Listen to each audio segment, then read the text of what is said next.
Sarah Martinez had always been different from her family. While her three older brothers dominated every conversation at the dinner table with stories of their business deals and weekend golf games, she sat quietly, picking at her food and dreaming of the sky. At 28, she was the youngest and the only daughter in a family of successful real estate developers who expected her to follow the same path they had carved out for themselves. "Sarah, you need to stop this foolish dream of yours," her father, Robert Martinez, said during one particularly tense Sunday dinner. His voice carried the weight of authority that had built the Martinez real estate empire over 3 decades. Flying helicopters is not a career. It's a hobby at best, and a dangerous one at that. Her mother, Patricia, nodded in agreement while serving more potatoes. "Your father is right, sweetheart. You have a business degree from Stanford. You could work with your brothers and actually contribute to the family business instead of wasting time with those flying lessons." Sarah's oldest brother, Michael, leaned back in his chair with a smug expression. "Come on, Sarah. You've been taking those helicopter lessons for 2 years now. Were you going to realize it's time to grow up? Real careers don't involve playing with toys in the sky." David, the middle brother, chuckled. "Remember when she wanted to be an astronaut? At least that phase only lasted a year." The youngest of her brothers, James, who is only 2 years older than Sarah, tried to be gentler. "Look, sis, we just want what's best for you. Dad's offered you a position as a project manager. You'll be making 6 figures within 3 years. Why throw that away for something so uncertain?" Sarah felt her chest tighten as she looked around the table at the faces of people who were supposed to love and support her unconditionally. Instead, she saw disappointment, frustration, and a complete lack of understanding for who she really was and what she wanted from life. "You don't understand," she said quietly, setting down her fork. "When I'm up there, when I'm flying, it's not just a hobby. It's who I am. I've never felt more alive, more purposeful than when I'm in the cockpit." Her father's face reddened slightly. "Purposeful? Sarah, you're 28 years old. Your brothers were all established in their careers by your age. Michael had already closed his first $1 million deal. David was running his own division. James just bought his second property. What do you have to show for yourself? A pilot's license and a bank account that's shrinking every month because of those expensive lessons." The words hit Sarah like a physical blow. She had been working part-time at a local coffee shop to pay for her flight training, refusing to take money from her family for something they didn't support. Every dollar she earned went toward her dream of becoming a professional helicopter pilot, specifically a search and rescue pilot. She had already completed her private pilot license and was working toward her commercial license, but her family saw it as nothing more than an expensive waste of time. "I'm not asking for your money," Sarah replied, her voice stronger now. "I'm paying for my own training. I'm building my own future." "With what future?" Patricia asked, her voice sharp with frustration. "Sarah, be realistic. How many female helicopter pilots do you see out there? This isn't the movies. This is real life, and real life requires stability and security." Sarah stood up from the table, her hands trembling slightly. "You know what? I'm tired of having this same conversation every week. I'm tired of feeling like I have to defend my dreams to the people who should be supporting them." "Dreams don't pay the bills," Robert said firmly. "Dreams don't provide for a family or build a legacy. What happens when you're 40 and still trying to make it as a pilot? What happens when you want to settle down and have children? Are you going to risk your life every day flying into dangerous situations?" "Maybe I don't want the same things you want from me," Sarah shot back. "Maybe I don't want to spend my life sitting behind a desk, selling houses to people who can afford what most families can't. Maybe I want to do something that actually matters, something that helps people." Michael laughed harshly. "Helps people? Sarah, we help people every day. We help families find homes. We create jobs. We contribute to the community. What you're talking about is a fantasy." "It's not a fantasy." Sarah's voice rose, surprising everyone at the table, including herself. She was usually the quiet one, the peacekeeper who avoided confrontation. "I've been volunteering with a local search and rescue team for 6 months. I've seen what helicopter pilots do. I've seen them save lives, rescue people from impossible situations, bring lost hikers home to their families. That's not a fantasy. That's real, and it's important, and it's what I want to do with my life." The room fell silent, except for the ticking of the grandfather clock in the corner. Sarah could see the shock on her family's faces. They weren't used to her standing up for herself so forcefully. Finally, her father spoke, his voice cold and final. If you're so determined to throw your life away, then do it on your own. Don't expect any support from this family. Don't expect any safety net. You want to be independent? Then be independent. But don't come crying to us when reality hits and you realize what a mistake you've made. The words hung in the air like a death sentence. Sarah felt tears burning her eyes, but she refused to let them fall in front of her family. She had cried enough tears over their lack of support. She had spent too many nights questioning herself because of their constant criticism. Fine, she said quietly. I will. She walked out of the dining room, grabbed her jacket from the front closet, and left the house where she had grown up, the house that had never felt like home when it came to her dreams and aspirations. As she drove away in her beat-up Honda Civic, the car she had bought with her own money because she refused to drive one of the luxury vehicles her father had offered to buy for her, Sarah felt a mixture of heartbreak and liberation. Her phone buzzed with a text message from James. Sarah, come back. Dad didn't mean it. You know how he gets. But Sarah knew her father had meant every word. This wasn't the first time he had threatened to cut her off financially, though she had never taken money from him for her pilot training anyway. This wasn't the first time her family had made it clear that they saw her dreams as childish and unrealistic. But it was the first time she had stood up to them so completely, and she knew there was no going back. She drove to the small apartment she rented across town, the place she had moved to 6 months earlier when the tension at home had become unbearable. It was tiny, barely 500 square feet, with a leaky faucet and a heater that only worked half the time. But it was hers, paid for with money she earned from her coffee shop job and the occasional freelance bookkeeping work she did for small businesses. As she sat on her secondhand couch, Sarah pulled out her phone and scrolled through her contacts until she found the number for Captain Rodriguez, the lead pilot for the county search and rescue team. She had been volunteering with them as ground crew, learning everything she could about rescue operations while working toward her commercial license. Captain Rodriguez? It's Sarah Martinez. I know it's late, but I wanted to ask you about those openings you mentioned for trainee pilots. Are they still available? Captain Rodriguez's warm voice came through the phone. Sarah, good to hear from you. Yes, we still have those positions open. The pay isn't much to start, basically minimum wage, but it's a foot in the door. You'd be working as a rescue technician while training for your advanced certifications. It's hard work, long hours, and sometimes dangerous situations. But if you're serious about this career, it's one of the best ways to get real experience. Sarah felt her heart pounding. This was it. This was the opportunity she had been hoping for. I'm interested. Very interested. When can we talk about it? How about tomorrow morning? Come by the station around 8. We can discuss the details, and I can introduce you to the team. But, Sarah, I have to warn you, this isn't going to be easy. The training is intense, and not everyone makes it through. Are you sure you're ready for this? Sarah thought about her family's words, about their complete lack of faith in her abilities, about the years she had spent trying to gain their approval for something that meant everything to her. Yes, Captain, I'm ready. I've been ready for this my whole life. After hanging up, Sarah sat in the silence of her apartment and allowed herself to feel the full weight of what had happened. She had effectively cut ties with her family over her career choice. She was about to embark on a path that would be difficult, dangerous, and financially uncertain. But for the first time in years, she felt like she was moving in the right direction. She spent the rest of the evening researching everything she could about search and rescue operations, reading articles about helicopter rescue missions, studying the requirements for various pilot certifications.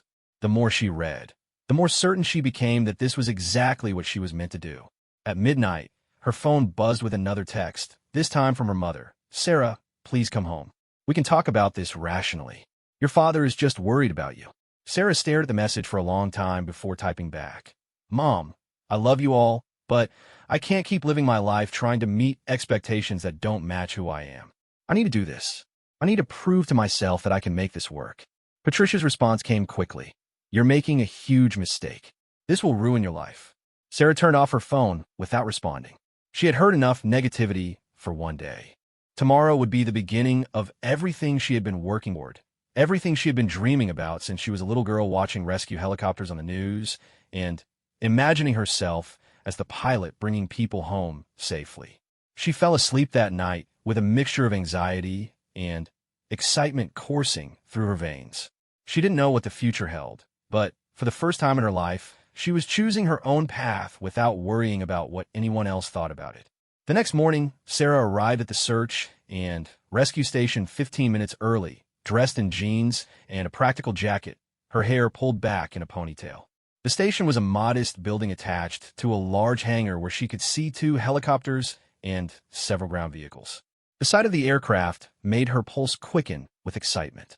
Captain Rodriguez met her at the front door, a man in his 50s with graying hair and kind eyes that had clearly seen a lot over the years. "Sarah, good to see you. Ready for the grand tour?" As they walked through the facility, Captain Rodriguez explained the operation. "We cover a territory of about 200 square miles, everything from mountain rescues to flood evacuations to medical emergencies in remote areas. We work closely with local hospitals, fire departments, and law enforcement. It's a 24/7 operation, which means you'll be on call for shifts, sometimes for days at a time." He introduced her to the team. Maria Santos, a paramedic who had been with search and rescue for 8 years. Tom Bradley, a pilot with 15 years of experience. Jennifer Walsh, a newer pilot who had joined the team 2 years earlier, and several other technicians and support staff. "Sarah's been volunteering with us for about 6 months, Captain Rodriguez explained to the team. "She's working on her commercial license and is interested in joining as a trainee." Jennifer Walsh looked Sarah up and down with a skeptical expression. "How many flight hours do you have?" "About 180, Sarah replied. "I know it's not a lot, but I'm committed to building those hours and getting the advanced training I need." Tom Bradley nodded approvingly. "We all started somewhere. The important thing is that you're dedicated and willing to learn. This job isn't just about flying skills. You need to be able to work under extreme pressure, make quick decisions, and sometimes put your own safety on the line to help others." Maria Santos smiled warmly. "The good news is that you already have experience with our ground operations, so you understand what we do here. The transition to flight operations will be easier because you've seen it from the other side."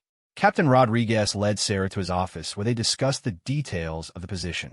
The starting salary was indeed low, barely enough to cover her basic expenses, but it included health insurance and opportunities for advancement. More importantly, it included funding for additional flight training and certifications. "The county has a partnership with the State Aviation Academy," Captain Rodriguez explained. "If you commit to working with us for at least 3 years, they'll cover the cost of your advanced rescue pilot certification, your instrument rating, and specialized training in mountain and water rescue operations. It's a significant investment on their part, so they want to make sure you're serious about this career." Sarah felt tears welling up in her eyes, but this time they were tears of joy and relief. "Captain, this is exactly what I've been hoping for. I can start whenever you need me. How about Monday? We'll start you on day shifts for the first month while you get familiar with the flight operations side of things. You'll be working primarily with Jennifer and Tom, learning the protocols and procedures. After that, we'll see about getting you into some of the specialized training programs."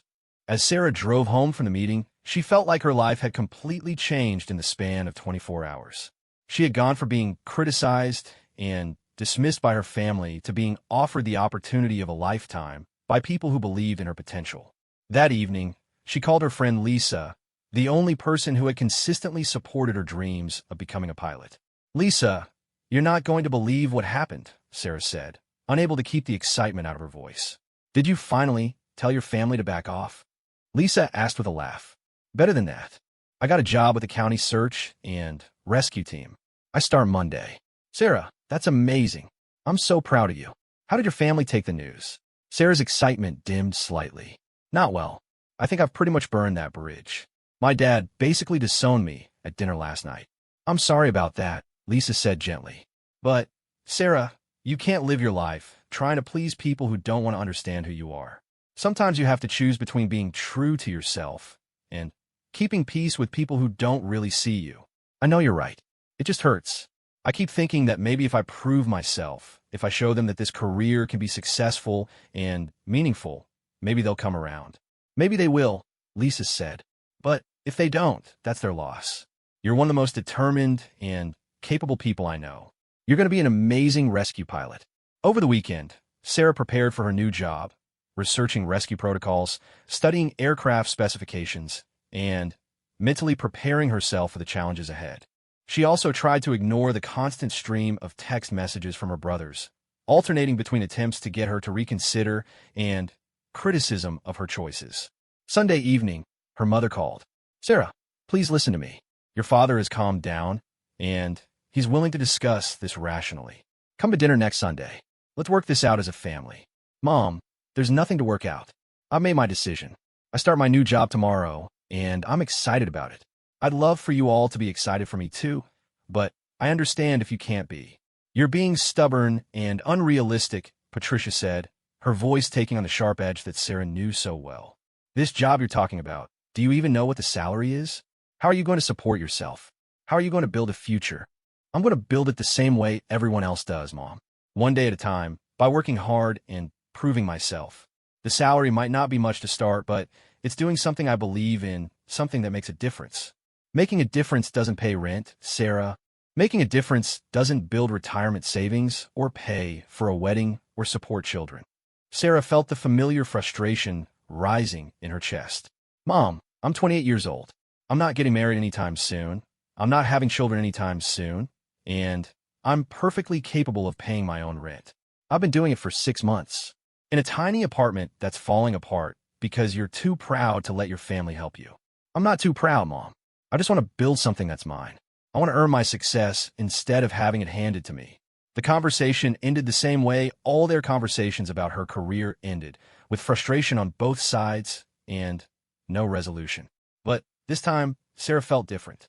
She felt strong and determined instead of defeated and questioning herself. Monday morning arrived with crisp autumn air and clear skies, perfect flying weather. Sarah arrived at the station early, dressed in a uniform that Captain Rodriguez had given her. Dark blue pants and shirt with a county search and rescue logo embroidered on the chest. She felt official and professional and proud to be wearing it. Jennifer Walsh was already there, conducting a pre-flight inspection on one of the helicopters. Morning, Sarah. Ready for your first day as a real rescue technician? More than ready, Sarah replied, watching Jennifer's careful inspection routine. What should I be doing? Today you're going to shadow me and Tom. We're starting with some routine training flights, practicing different rescue scenarios. Watch everything, ask questions, and don't be afraid to speak up if you don't understand something. The morning was spent in a classroom, reviewing safety protocols, communication procedures, and emergency checklists. Sarah absorbed every piece of information like a sponge, taking detailed notes and asking thoughtful questions. She could see that her enthusiasm and preparation impressed Jennifer and Tom. Okay, Tom said after lunch. Time for the fun part. We're going up. Sarah's heart raced as they approached the helicopter. She had flown many times during her training, but never as part of a rescue team, never with the weight of responsibility that came with this job. As they lifted off, she felt a familiar sense of freedom and purpose that she had never experienced in any other aspect of her life.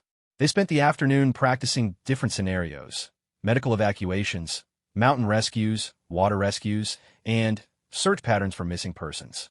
Sarah worked as the rescue technician, learning how to operate the winch system, how to communicate effectively with ground teams, and how to remain calm and focused in simulated emergency situations. You're a natural at this, Jennifer said as they headed back to base at the end of the day. I can tell you've been paying attention during your volunteer time. You understand the mission. Thank you, Sarah replied, feeling a deep sense of satisfaction. This feels right. This feels like exactly what I'm supposed to be doing. That evening, Sarah called Lisa to share the excitement of her first day. It was everything I hoped it would be, and more. I know I have so much to learn, but I can already tell that this is my calling. I'm so happy for you, Lisa said. You sound different. You sound confident and excited in a way I haven't heard in years. I feel different. For the first time in my life, I feel like I'm exactly where I'm supposed to be, doing exactly what I'm meant to do. I just wish my family could understand that. Give them time, Lisa said. Maybe seeing you happy and successful will change their minds. Sarah hoped Lisa was right, but she was no longer waiting for her family's approval to live her life. She was building her own future, one flight at a time. 6 months into her job with the county search and rescue team, Sarah had transformed from an eager trainee into a competent rescue technician. Her days were filled with training flights, equipment maintenance, and the occasional real rescue mission that reminded her why she had chosen this path. She had moved to a slightly larger apartment closer to the station and had even managed to save some money while continuing her advanced flight training. The Martinez family, however, remained convinced that their daughter was wasting her life on a dangerous fantasy. The weekly dinner invitations had stopped after Sarah declined them for 2 months straight, and communication had dwindled to occasional text messages that usually ended in arguments about her choices. On a cold Tuesday morning in February, Sarah was reviewing weather reports when the emergency alarm sounded throughout the station. She looked up from her desk as Captain Rodriguez's voice echoed over the intercom. "We have a missing hiker situation in Mount Wilson area. Adult male, experienced hiker, overdue from solo trek. Weather conditions deteriorating rapidly. Team Alpha, prepare for immediate deployment." Sarah's heart rate increased as she grabbed her gear. She had been on several search and rescue missions over the past few months, but each one still filled her with a mixture of excitement and nervous energy. This was what she lived for, the opportunity to use her skills to help someone in genuine need. Jennifer Walsh was the pilot for Team Alpha, with Tom Bradley as co-pilot, and Sarah serving as the primary rescue technician. As they lifted off into the gray morning sky, Sarah reviewed the mission details. The missing hiker was Robert Chun, a 45-year-old software engineer from the city who regularly hiked the mountain trails on weekends. He had started his hike the previous morning and was expected to return by evening, but his wife had called authorities when he failed to come home. "Weather's getting worse up there," Jennifer announced over the headset. "We've got snow starting to fall and visibility dropping. This could get complicated quickly." Tom monitored the radio communications with ground teams who had started their search at dawn. Ground teams have found his car at the trailhead and located some footprints, but the trail goes cold about 2 miles up. They think he might have taken the wrong fork at Dead Man's Junction. Sarah studied the topographic map of the area, noting the terrain features and potential hazard zones. Dead Man's Junction was notorious among local hikers as a place where trails became confusing, especially in poor weather conditions. If Robert had taken the wrong path, he could be anywhere in a 5-square-mile area of rugged mountain terrain. As they approached the search area, the weather conditions worsened dramatically. Snow was falling heavily now, and the wind was picking up, making the helicopter more difficult to control. Sarah could see Jennifer's focused concentration as she fought to maintain stable flight in the deteriorating conditions. "Sarah, get ready with the spotlight," Jennifer called. "We're going to do a grid search pattern starting at Dead Man's Junction. Keep your eyes open for any sign of movement, bright clothing, or anything that doesn't belong in the natural environment." For the next hour, they systematically searched the mountainous terrain, flying low enough to spot a person, but high enough to maintain safety margins in the challenging weather. Sarah operated the powerful searchlight, scanning the ground below for any sign of the missing hiker. The snow was accumulating rapidly, and she knew that if they didn't find Robert soon, his chances of survival would decrease dramatically. "Wait," Sarah called suddenly, spotting something unusual in a small clearing about half a mile off the main trail. "Jennifer, can you circle back to that clearing at 2 o'clock? I think I saw something." Jennifer banked the helicopter sharply and brought them back over the area Sarah had indicated. Through the swirling snow, they could make out a small patch of bright orange, likely a jacket or backpack, near a cluster of large rocks. "That's got to be him," Tom said, adjusting his binoculars for a better view. "He's not moving, though. We need to get down there fast." The clearing was too small and too rocky for a safe landing, which meant they would need to use the rescue hoist. Sarah quickly prepared the equipment while Jennifer positioned the helicopter in a stable hover about 60 feet above the ground. The wind was gusting unpredictably, making the hover much more challenging than usual. "Sarah, you're going down," Jennifer announced. "Be careful. The ground looks unstable, and we don't know his condition." Sarah clipped into the rescue harness and stepped to the open door of the helicopter.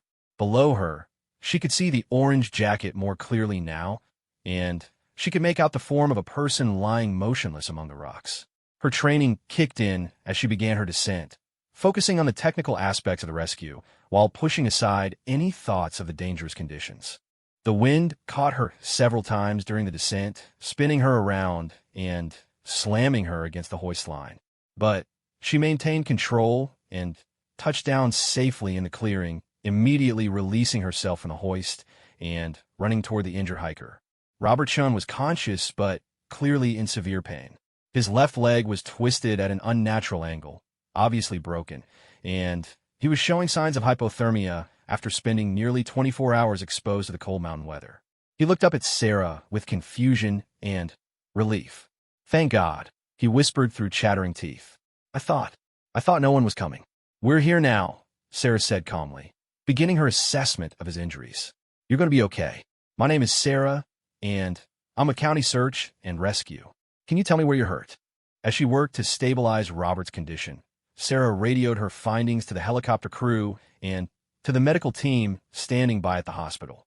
The broken leg was the most obvious injury, but she was also concerned about possible internal injuries from what appeared to be a significant fall.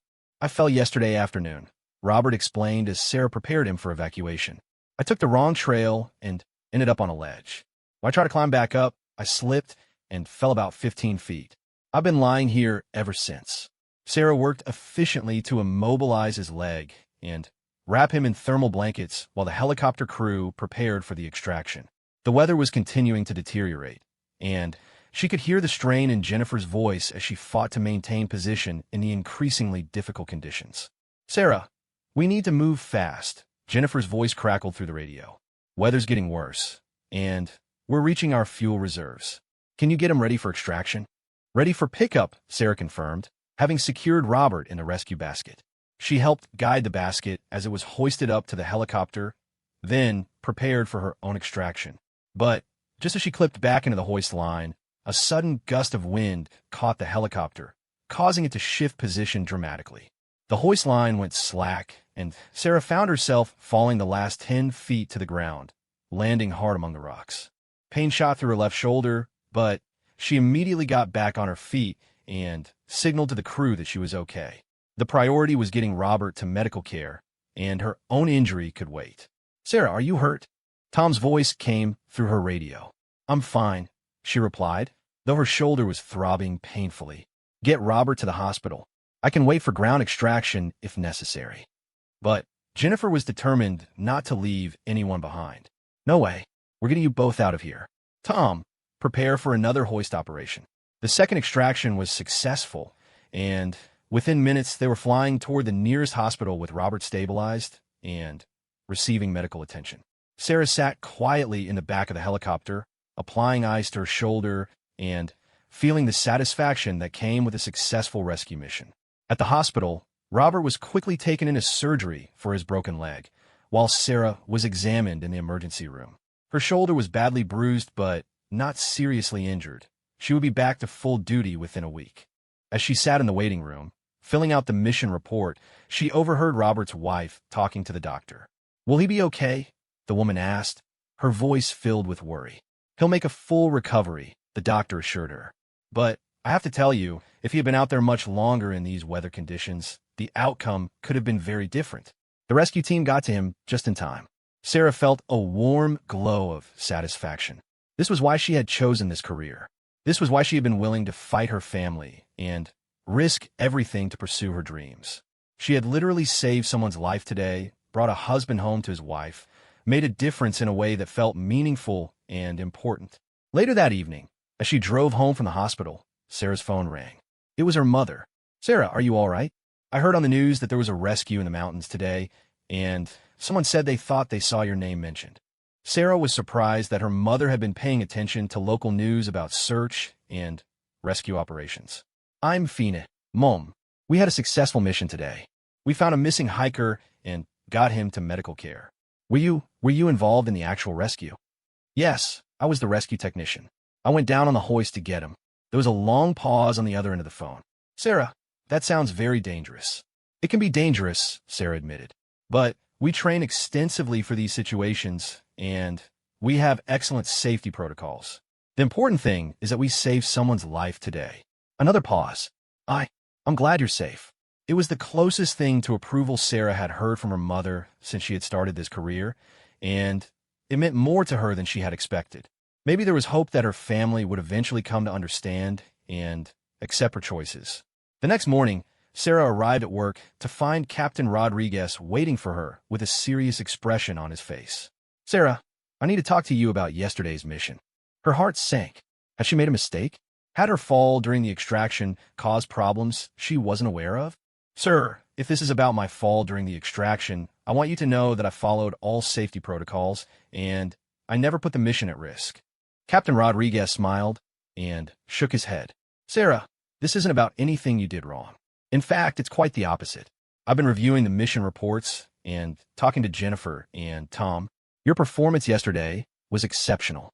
You showed excellent judgment, technical skill, and calm decision-making under very challenging conditions."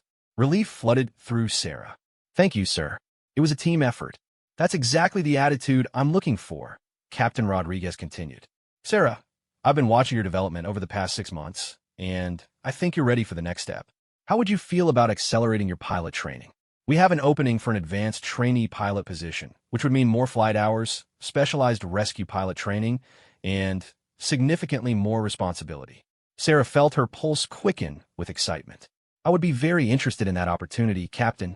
"It won't be easy," he warned. "The training is intensive, the hours are long, and the pressure is significant. You'll be working toward your commercial helicopter license with rescue operations endorsement, your instrument rating, and specialized certifications in mountain and water rescue flying. It's a 12-month program that will push you to your limits." "I'm ready for that challenge," Sarah replied without hesitation. "Good. The program starts next month. In the meantime, I want you to spend more time in the cockpit with Jennifer and Tom, getting familiar with the pilot's perspective on rescue operations. You'll also need to complete some additional ground school coursework." As Captain Rodriguez walked away, Sarah felt a surge of pride and excitement. She was moving closer to her ultimate goal of becoming a rescue pilot, and she was doing it through her own hard work and determination. She thought about calling her family to share the good news, but she decided to wait. She wanted to prove herself in the pilot training program before dealing with their inevitable skepticism and criticism. Over the next few weeks, Sarah threw herself into her expanded training with renewed energy. She spent every available hour in the cockpit, learning the intricacies of helicopter flight operations from the pilot seat. Jennifer and Tom were excellent instructors, patient with her questions and generous with their knowledge and experience. "The most important thing to remember," Tom explained during one training flight, "is that as a rescue pilot, you're not just responsible for flying the aircraft. You're responsible for the entire mission. Every decision you make affects the safety of your crew, the success of the rescue, and the lives of the people you're trying to save." Jennifer nodded in agreement. "You need to be able to think 3 steps ahead at all times. What's the weather doing? What's your fuel status? What are your backup plans if something goes wrong? Where are your emergency landing sites?" Rescue flying is some of the most demanding helicopter work there is. Sarah absorbed every lesson, every piece of advice, every story of missions past.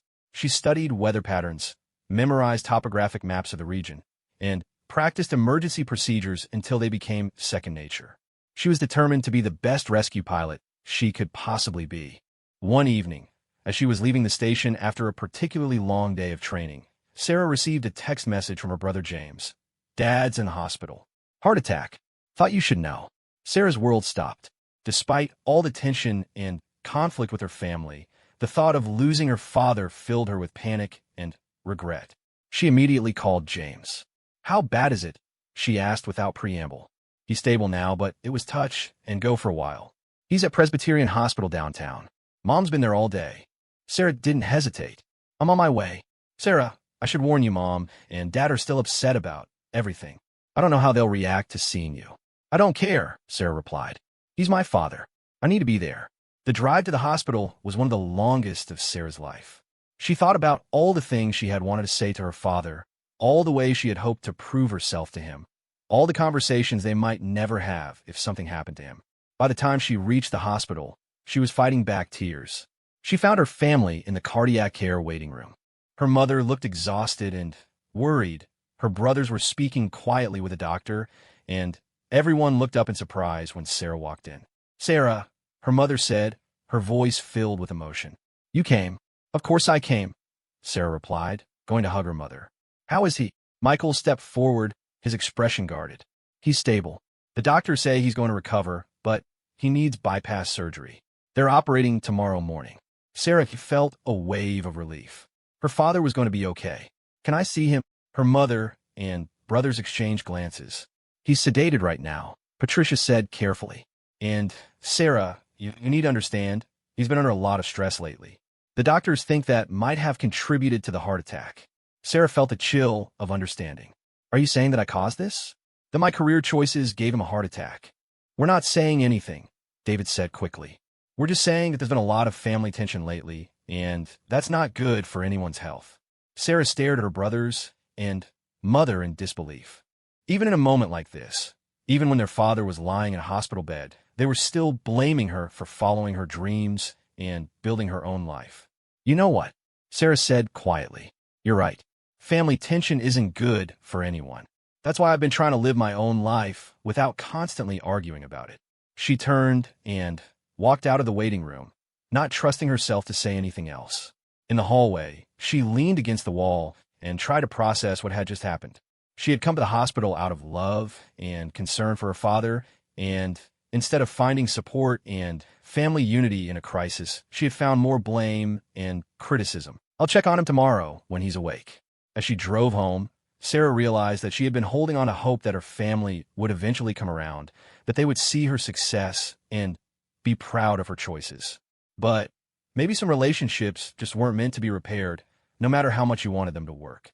The next morning brought news that her father's surgery had been successful, and Sarah felt genuine relief and happiness about his recovery. But when she called the hospital to check on him, the nurse told her that the family had requested no visitors except for immediate family members on an approved list, a list that apparently didn't include her. Sarah hung up the phone feeling hurt, but not entirely surprised.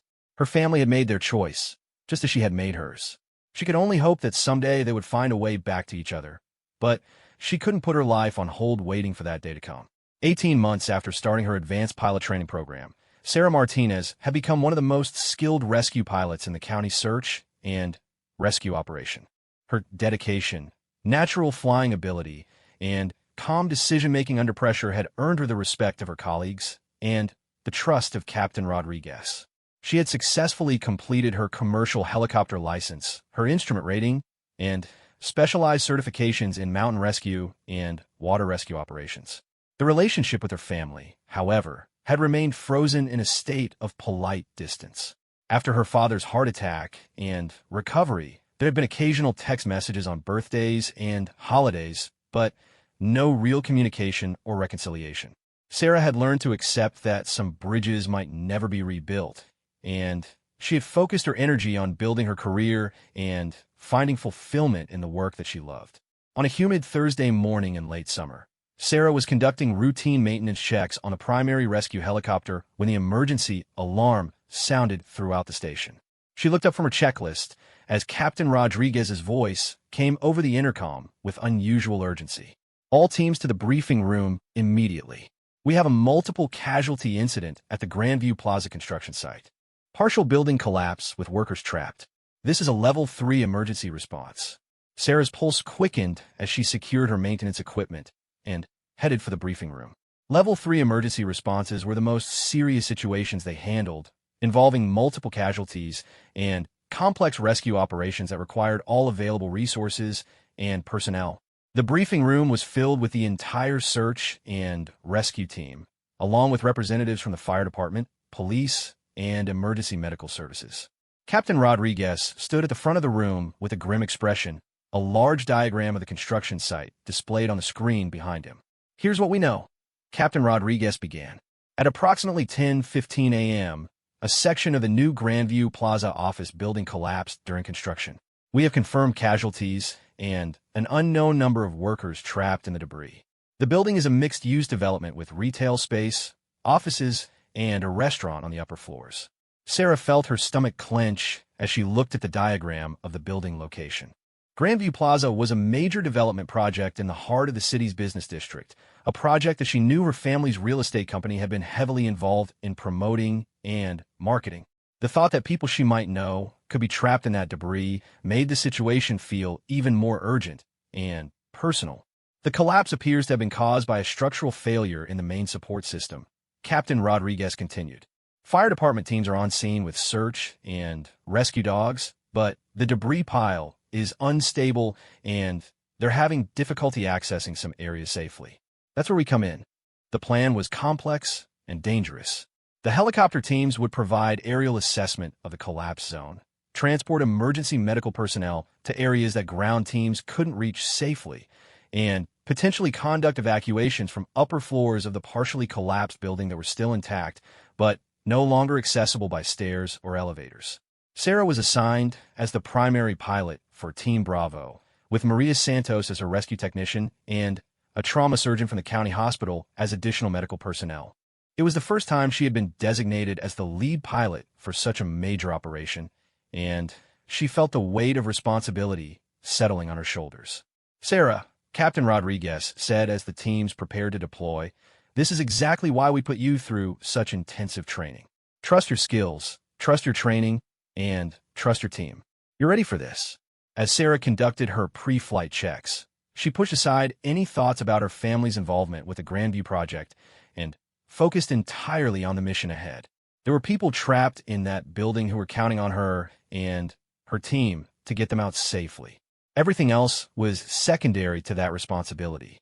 The flight to the disaster site took only 8 minutes, but as they approached the area, Sarah could see the scope of the catastrophe. A large section of the building's eastern wall had collapsed, creating a massive pile of concrete, steel, and debris that stretched across what had been a busy sidewalk and part of the adjacent street. Emergency vehicles surrounded the site, their lights flashing in a chaotic pattern that reflected the urgency of the situation. "Jesus," Maria whispered over the headset as they circled the site. How many people were working in there? Sarah studied the collapse zone, looking for safe landing areas and assessing the stability of the remaining structure.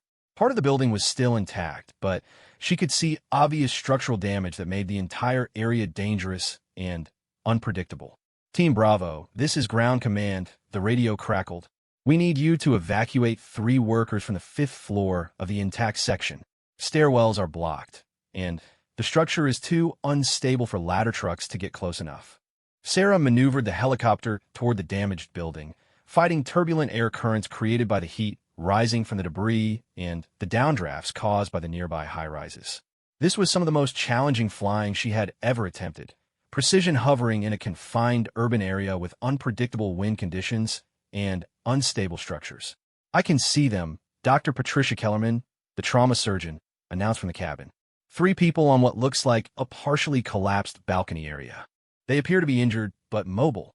Sarah brought the helicopter into a careful hover about 30 feet from the building, close enough for a rescue operation, but far enough away to avoid any debris that might fall from the unstable structure. Maria prepared the rescue equipment while Dr. Kellerman readied medical supplies. "This is going to be tricky," Sarah announced to her team. "The wind conditions are unpredictable, and I can't guarantee how long we can maintain this position safely. We need to work fast." The rescue operation required 3 separate hoist operations to evacuate the trapped workers.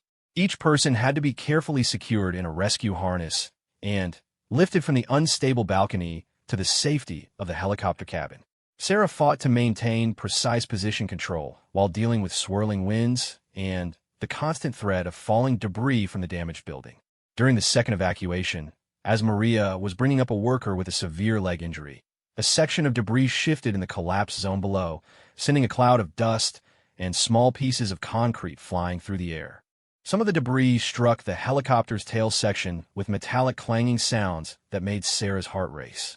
"We're hit," she announced, quickly checking her instruments and control responses. The helicopter was still flyable, but she could feel subtle changes in the way it responded to her control inputs. "Damage assessment. Minor impacts on the tail boom," Maria reported after a quick visual inspection. "No obvious structural damage, but we should have maintenance check it out after we're done here." The third evacuation went smoothly, and within 20 minutes of arriving on scene, Sarah's team had successfully rescued all 3 trapped workers and transported them to a landing zone where ambulances were waiting. But even as the injured workers were being taken to hospitals, radio reports indicated that there were more people trapped deeper in the collapse zone. Team Bravo returned to base for fuel and damage inspection, Captain Rodriguez ordered. "We're going to need you back here for additional operations." The flight back to base was tense as Sarah carefully monitored the helicopter's performance, watching for any signs that the debris impact had caused more serious damage than initially apparent. The aircraft was handling normally, but She knew that structural damage to helicopters could be deceptive. Sometimes serious problems didn't become apparent until the aircraft was subjected to stress or unusual flight conditions.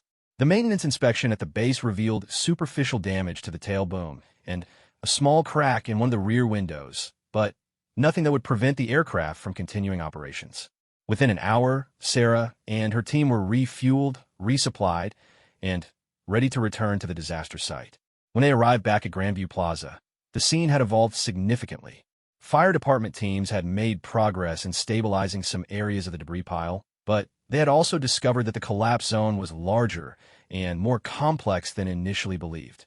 Ground-penetrating radar had detected voids in the debris where survivors might be trapped, but those areas were too unstable and dangerous for ground teams to access safely. Sarah, we need you to position over grid reference Delta 7, the incident commander radioed. We've got confirmed survivor signals from that area, but ground access is impossible. We're going to lower a rescue technician with specialized equipment to try to make contact. Grid reference Delta 7 was directly over the center of the collapse zone, an area where tons of concrete and twisted steel created a treacherous landscape of unstable debris piles. Hovering over that area would require absolute precision and constant attention to the shifting wind conditions and the ever-present danger of additional structural collapse. Sarah positioned the helicopter carefully over the designated area, fighting to maintain a steady hover while Maria prepared for what would be the most dangerous rescue operation of her career.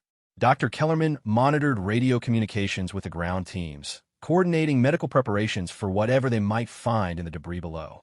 I'm going down, Maria announced, stepping into her rescue harness. If you hear any sign of structural movement, get me out of there immediately. Sarah watched through her side window as Maria descended into the chaos of the collapse zone, carrying specialized listening equipment and medical supplies. The rescue technician disappeared into a gap between two large concrete slabs, following signals that suggested there might be survivors trapped in a pocket deep within the debris. For 45 minutes, Sarah maintained position over the collapse zone, while Maria worked to locate and assess the trapped survivors. It was some of the most demanding flying Sarah had ever done, requiring constant micro-adjustments to compensate for changing wind conditions and the thermal updrafts rising from the sun-heated debris. Finally, Maria's voice crackled through the radio. I've found them. Two survivors, both injured but conscious. Adult male with chest trauma, adult female with head and arm injuries. I need the basket and additional medical equipment. The extraction operation took another 30 minutes as Maria worked to stabilize the injured survivors and prepare them for evacuation through the narrow gap in the debris. Sarah's arms and shoulders ached from the constant control inputs required to maintain precise position, but she never wavered in her concentration. When the basket finally appeared from the depths of the debris pile with the first survivor, Sarah felt a surge of relief and pride. This was why she had chosen this career, why she had been willing to sacrifice her relationship with her family to pursue her dreams. She was saving lives, making a real difference in the world, using her skills to bring people home safely. Both survivors were successfully evacuated and transported to waiting ambulances. As Sarah's team prepared to return to base, the incident commander radioed his thanks. Team Bravo, outstanding work today. Your precision flying made the difference in saving those lives. Later that evening, as Sarah completed her post-mission paperwork, she received a phone call from Lisa, her longtime friend and strongest supporter. Sarah, I've been watching the news coverage of the building collapse. They showed helicopter footage of the rescue operations. Was that you? Yeah, that was my team. Long day, but we got everyone out safely. The news reporters were calling it one of the most dangerous and technically difficult rescue operations they'd ever seen. Sarah, I'm so proud of what you've accomplished. You've become exactly the pilot you always dreamed of being. Sarah felt a warm glow of satisfaction, but it was tempered by a lingering sadness about her family situation. Thanks, Lisa. I just wish my family could see it the way you do. Maybe someday they will, Lisa said gently. But in the meantime, you need to be proud of yourself for following your dreams and building something amazing with your life. You're saving lives, Sarah. You're making a real difference in the world. After hanging up, Sarah sat in the quiet of the station, reflecting on the day's events. She had faced one of the most challenging rescue situations possible, and had performed flawlessly. Her training, her skills, and her determination had all come together to save lives. She was living the life she had always wanted to live, doing work that had meaning and purpose. That night, as she drove home to her apartment, Sarah's phone buzzed with a text message from an unknown number. When she opened it, she saw a simple message. "Thank you for saving my life today. David Hernandez, Grandview Plaza Cervaiva." Sarah pulled over to the side of the road and read the message again. Somehow, one of the people she had rescued had gotten her phone number and had taken the time to thank her personally. It was a reminder that her work had real impact on real people, that her choices mattered in ways that extended far beyond her own personal satisfaction. She thought about her father, recovering from his heart attack, and probably still unable to understand why she had chosen such a dangerous and uncertain career. She thought about her brothers, successful in their real estate businesses, but probably never experiencing the profound satisfaction that came from directly saving someone's life. She thought about her mother, worrying about her daughter's safety, but not understanding the deep sense of purpose that made those risks worthwhile. Maybe they would never understand her choices. Maybe they would never be proud of what she had accomplished. But Sarah was learning to find her validation from within herself and from the work that she loved, rather than from the approval of people who couldn't or wouldn't see who she really was. As she continued driving home, Sarah made a decision. She would reach out to her father, not to seek his approval or to try once again to explain her career choice, but simply to tell him that she loved him and hoped he was recovering well. Their relationship might never be what she had hoped for, but she could at least try to maintain some connection, even if it was limited and complicated. The next morning, Sarah sent her father a simple text message. "Dad, I heard about your recovery progress. I'm glad you're doing better. I love you." Several hours later, her phone buzzed with a reply. "Thank you, Sarah. I love you too." It wasn't much, but it was something. A small crack in the wall that had grown between them, a tiny sign that maybe eventually there might be room for healing and understanding. Sarah tucked the phone away and focused on preparing for another day of training and potential rescue operations. She was building her own life, one flight at a time, one rescue at a time, one day at a time. And slowly, she was learning that sometimes that was enough. 2 years after the Grandview Plaza rescue operation, Sarah had established herself as one of the premier rescue pilots in the region. Her reputation for skill, calm decision-making, and successful operations under extreme conditions had spread throughout the emergency services community. She had been promoted to senior rescue pilot and was now responsible for training new pilots and leading the most complex rescue missions. Despite her professional success, the relationship with her family remained strained and distant. There had been a few brief text exchanges with her father during his recovery and occasional holiday greetings, but no real reconciliation or understanding. Sarah had learned to live with this reality, though it still hurt during quiet moments when she wished she could share her achievements with the people who had raised her. On a cold December morning, Sarah was reviewing training schedules in her office when Captain Rodriguez knocked on her door with an expression she had never seen before, a mixture of concern, urgency, and something that looked almost like fear. "Sarah, I need you to sit down. I've got some news that's going to be difficult to hear." Sarah felt her heart rate increase as she set down her paperwork and focused on the captain's serious expression. In their years of working together, she had never seen him look quite so grave. "There's been an accident involving a private aircraft," Captain Rodriguez began. "A small plane went down in the mountains about 40 miles northeast of here. The weather conditions are severe: snow, high winds, limited visibility. It's going to be an extremely dangerous rescue operation." Sarah nodded, already mentally preparing for another challenging mission. "How many people were on board? Do we have their location?" "For people on the plane, we have a general location from the last radio contact, but the crash site hasn't been confirmed yet." "Sarah, there's something else. The passenger manifest shows that one of the victims is Robert Martinez." The words hit Sarah like a physical blow. For a moment, she couldn't process what Captain Rodriguez had just said. Robert Martinez, her father. Her father had been in a plane that crashed in the mountains. Her father might be dead or dying while she sat in this warm, safe office. Are you sure?" Sarah managed to ask, though her voice sounded strange and distant to her own ears. "I'm sure. I double-checked the passenger manifest myself. I know this is going to be incredibly difficult for you, and I want you to know that you don't have to be involved in this operation. I can assign another pilot team, and you can know."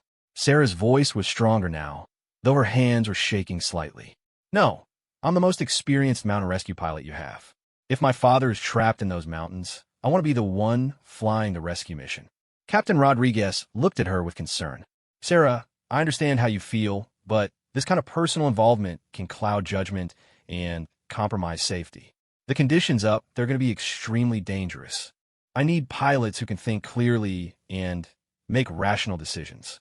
"Captain, I've been flying rescue operations for 3 years. I've handled dozens of life and death situations.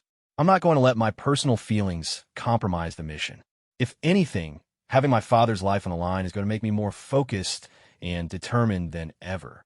After a long moment of consideration, Captain Rodriguez nodded. "All right, but I'm assigning Tom Bradley as your co-pilot, and I want you to promise me that if at any point you feel like your emotions are affecting your judgment, you'll step back and let Tom take control." "I promise," Sarah said, though she was already thinking about weather conditions, flight routes, and rescue scenarios.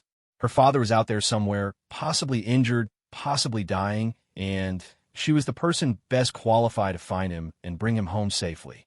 The briefing room was filled with the full search and rescue team, along with representatives from the FAA, state police, and mountain rescue specialists. The situation was as bad as Sarah had feared. The small plane had disappeared from radar during a severe winter storm, and the last radio contact had placed them somewhere in a mountainous area known for dangerous flying conditions and difficult terrain. "The aircraft is a twin-engine Cessna," the FAA representative explained, carrying 4 passengers from Denver to a business meeting in the city. The pilot was experienced, but weather conditions deteriorated rapidly after takeoff.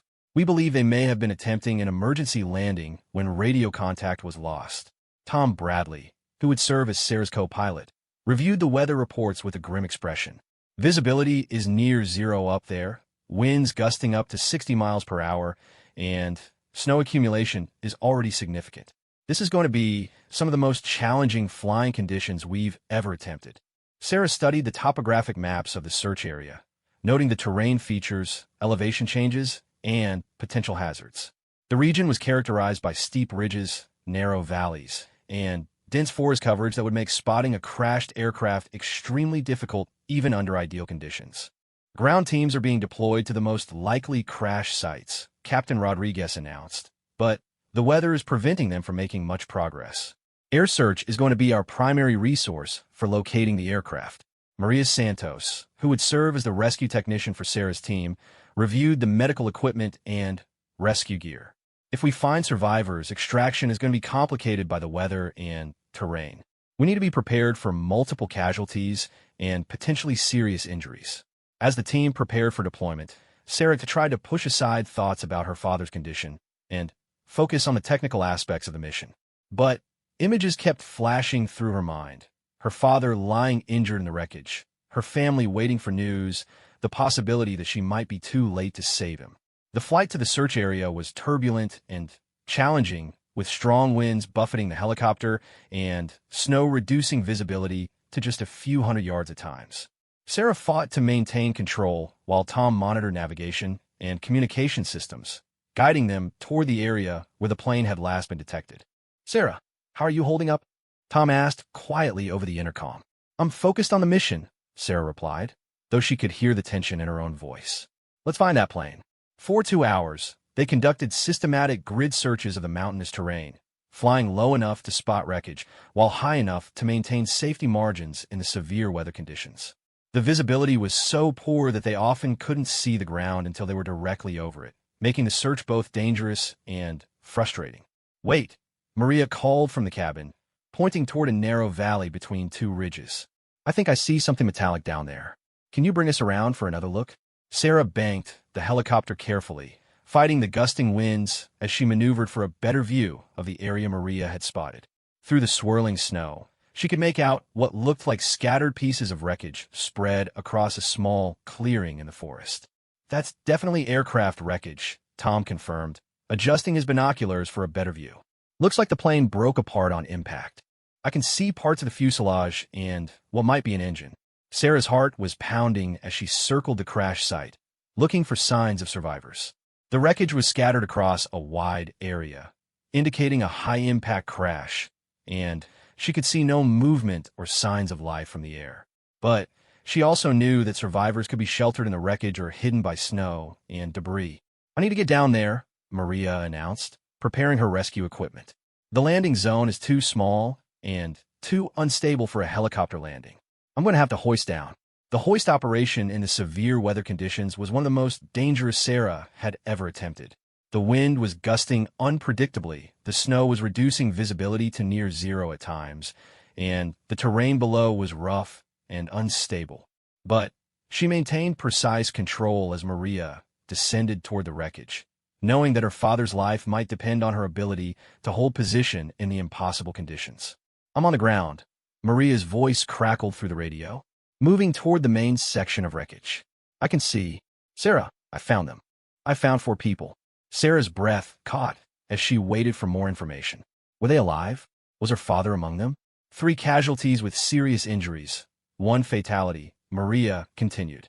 "The survivors are all conscious, but need immediate medical attention. I'm going to need the trauma kit and evacuation equipment. Can you identify the survivors?" Sarah asked, though she wasn't sure she really wanted to hear the answer. "Working on that now. 1 older male with head trauma and a broken arm, 1 middle-aged female with internal injuries, 1 younger male with leg fractures. The fatality is the pilot." Relief flooded through Sarah so powerfully that she almost lost control of the helicopter. Her father was alive, injured but alive. She was not too late.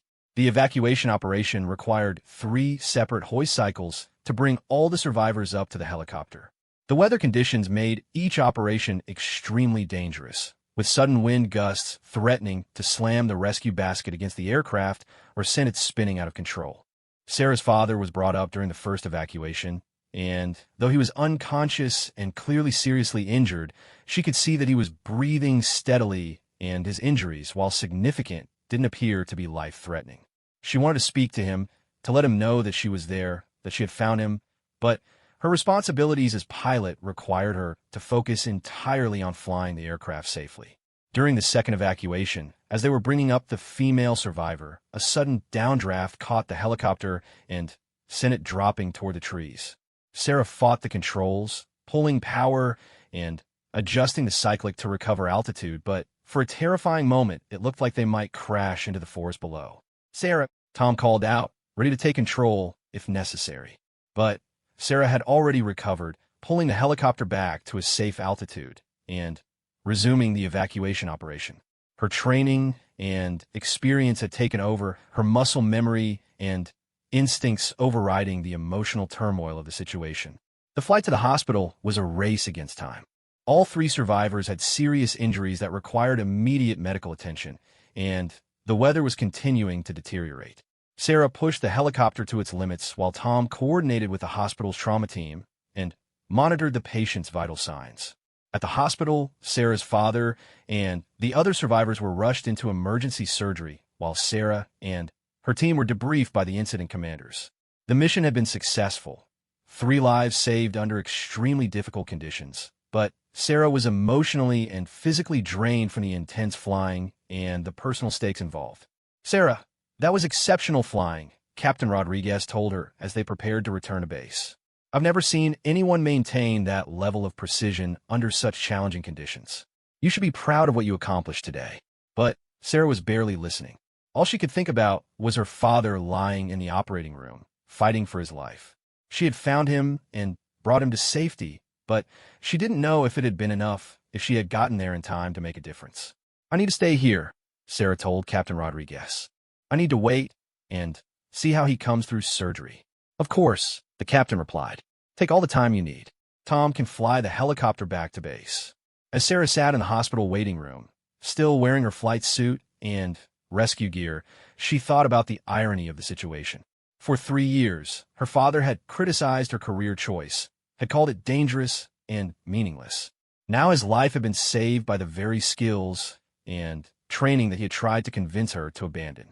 Her phone buzzed with calls and text messages from her brothers and mother, who had been notified about the accident and were driving to the hospital. Sarah wasn't sure how they would react to seeing her there, to learning that she had been the pilot who rescued their father. When her family arrived at the hospital, Sarah was prepared for anything: anger, confusion, gratitude, continued resentment.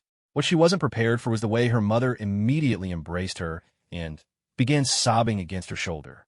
"You saved him," Patricia whispered through her tears. "The doctors said if you hadn't found them when you did, if you hadn't been able to get them out of there in those weather conditions, they wouldn't have survived. You saved your father's life." Her brother stood nearby, looking shell-shocked and uncertain. Michael finally spoke up. "Sarah, we had no idea. We never understood what you really did, how skilled you had become. What you did today was incredible." David nodded in agreement. "We owe you an apology. All of us. We never gave you the credit you deserve for choosing this career and excelling at it." James, who had always been the most supportive of her brothers, simply hugged her tightly. "I'm proud of you, sis. I've always been proud of you, but today you're a genuine hero." As they waited together for news from the operating room, Sarah felt something shifting in her relationship with her family. It wasn't a complete healing. There were still years of hurt and misunderstanding to work through, but it was a beginning. For the first time, they were seeing her not as a rebellious daughter who had thrown away a secure future, but as a skilled professional who saved lives and made a real difference in the world. When the surgeon finally came out to tell them that Robert Martinez was stable and would make a full recovery, Sarah felt a weight lift from her shoulders that she hadn't even realized she had been carrying. Her father was going to be okay, and her family was finally beginning to understand who she really was and what her work meant to her. As she finally drove home that night, exhausted but satisfied, Sarah realized that she had achieved something more important than just a successful rescue mission. She had proven to herself and to her family that her choices had been the right ones, that the career she had fought so hard to build was worth every sacrifice she had made. Her father's life had been saved by the daughter he had tried to push away from her dreams. And in saving his life, Sarah had finally found the validation and respect from her family that she had been seeking for years. 6 months after rescuing her father from the mountain crash, Sarah's life had transformed in ways she had never expected. The successful rescue operation had not only saved 3 lives, but had also fundamentally changed her relationship with her family. What had once been characterized by criticism and misunderstanding had evolved into genuine respect and support for her chosen career. Robert Martinez's recovery had been slow but steady. The head trauma he had suffered in the crash had required extensive rehabilitation, and during the long weeks of his recovery, Sarah had spent countless hours at the hospital and rehabilitation center. These visits had given them opportunities to talk in ways they never had before, honest conversations about dreams, expectations, and the meaning of success. "I was wrong about your career," Robert had admitted during one of their conversations. "I thought success meant financial security and social status. I never understood that success could mean using your skills to save lives, to make a real difference in the world." Sarah had been surprised by his admission. For years, she had assumed that her father's opposition to her career came from a fundamental inability to understand her motivations and values. But during his recovery, she learned that his concerns had been rooted in fear. Fear that she would be hurt, fear that she would struggle financially, fear that she was choosing a path that would lead to disappointment and regret. "I've spent my whole career building buildings and selling properties," Robert continued. "I've made a lot of money and employed a lot of people, but I've never saved someone's life. I've never done anything as important as what you did that day in the mountains." The conversation had brought tears to Sarah's eyes, not just because of her father's words, but because she could see how the crash and his subsequent rescue had given him a new perspective on what really mattered in life. The near-death experience had made him realize that legacy wasn't just about financial success or business achievements. It was about the impact you had on other people's lives. Her brothers had undergone their own transformations. Michael, who had always been the most vocal critic of Sarah's career choice, had started volunteering with a local nonprofit organization that provided disaster relief services. David had begun contributing financially to the county search and rescue operations, helping to fund equipment upgrades and training programs. James had surprised everyone by expressing interest in taking pilot lessons himself, inspired by Sarah's example and wanted to understand her world better. "I never realized how much skill and training went into what you do," David had told her. "I always thought of helicopter pilots as just taxi drivers in the sky. But what you did in those weather conditions, the precision and judgment required, it's like being a surgeon and a race car driver and an engineer all at the same time." Patricia Martinez had perhaps undergone the most significant change of all, where she had once worried constantly about Sarah's safety and criticized her for choosing such a dangerous career. She had become one of Sarah's most vocal supporters. She had started attending search and rescue fundraising events and had even given speeches about the importance of supporting first responders and emergency services. "I spent so many years trying to protect you from danger," Patricia had told Sarah. "But I never understood that you weren't running toward danger. You were running toward people who needed help. There's a big difference between being reckless and being brave." These changes in her family relationships had given Sarah a sense of completeness that she had been missing for years. She no longer felt like she was living in opposition to the people who had raised her. Instead, she felt supported and understood in a way that had seemed impossible just months earlier. The professional recognition that had followed the mountain rescue operation had also opened new doors for Sarah's career. She had been invited to speak at aviation conferences about high-altitude rescue techniques, had been featured in several professional publications, and had received offers from larger search and rescue operations in other states. But Sarah had chosen to stay with the county team, feeling a deep loyalty to Captain Rodriguez and the colleagues who had believed in her from the beginning. "This is home," she had explained to Captain Rodriguez when he asked if she was considering any of the offers. "This team gave me my start, and I want to help train the next generation of rescue pilots here." Sarah had been promoted to Chief Training Officer, a position that allowed her to combine her love of flying with her passion for teaching and mentoring. She was responsible for designing training programs, evaluating new pilot candidates, and ensuring that the team maintained the highest standards of safety and professionalism. One of her first initiatives in the new role had been to establish a scholarship program for aspiring rescue pilots from diverse backgrounds.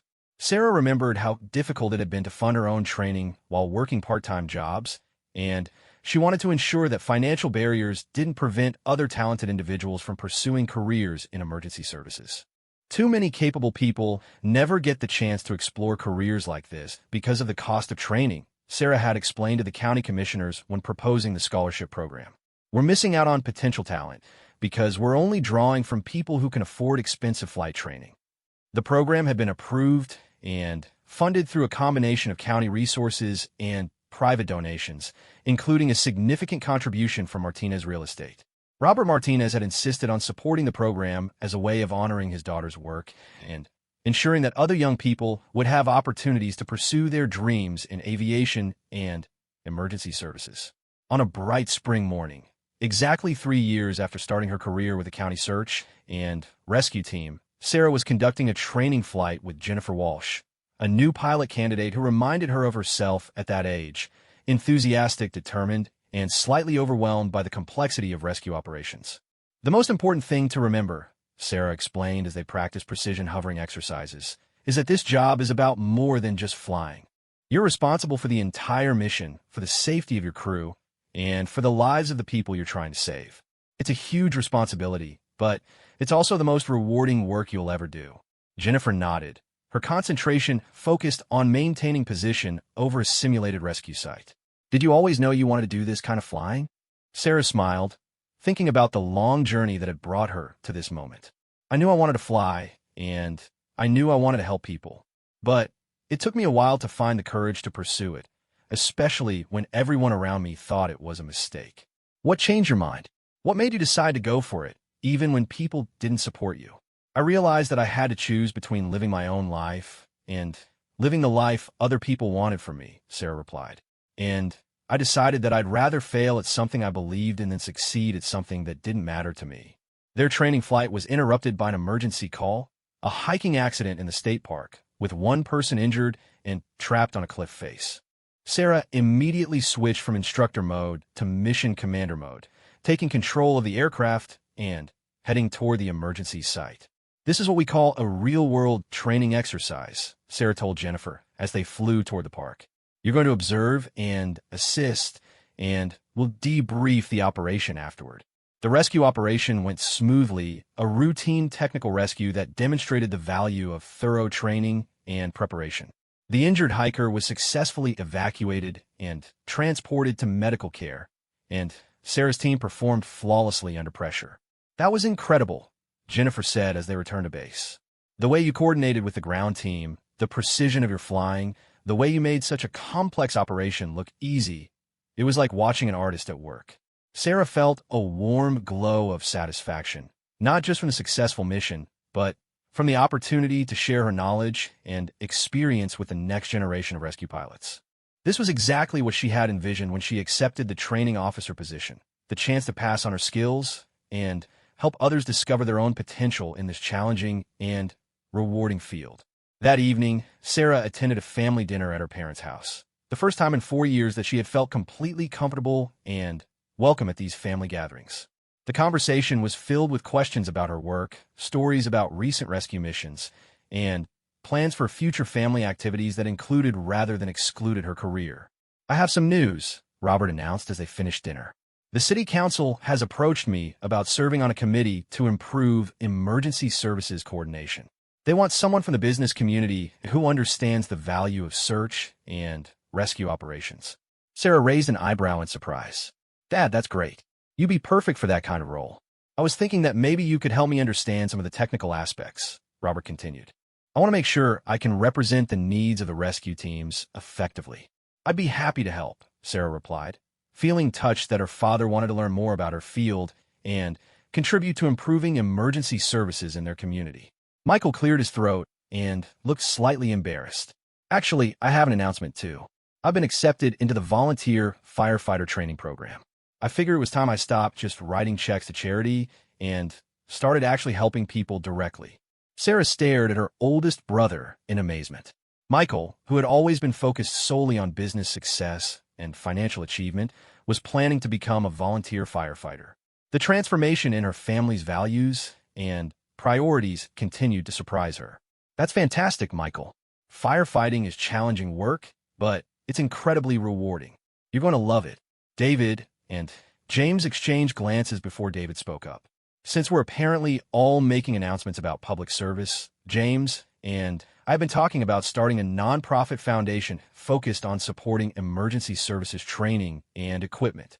We want to use some of the success of the family business to give back to the community." Patricia smiled warmly at her children. "I'm so proud of all of you. Sarah, you've shown your brothers that success isn't just about money or status. It's about making a difference in people's lives." As Sarah drove home that evening, she reflected on the incredible journey that had brought her to this point. 3 years earlier, she had been estranged from her family, struggling to fund her pilot training while working at a coffee shop, and uncertain whether she would ever achieve her dreams of becoming a rescue pilot.